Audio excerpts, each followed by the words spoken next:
तर नमस्कार मित्रांनो, तुमचे स्वागत आहे पुन्हा एकदा नवीन व्हिडिओमध्ये. तर मित्रांनो, आज आपण मिरची बांधून देणार आहेत.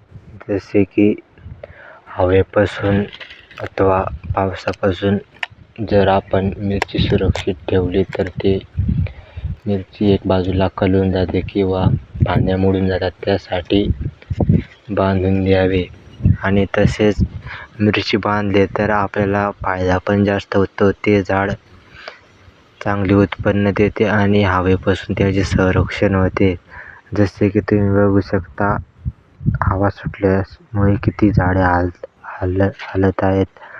तर आपण या उपाययोजना केल्या तर झाडे कमी हालेत आणि त्याच्यावर आपल्याला उत्पन्न पण जास्त मिळेल. त्यासाठी झाडं आपण बांधून दिलं तर त्यातून आपल्याला जास्त फायदा होईल. त्यासाठी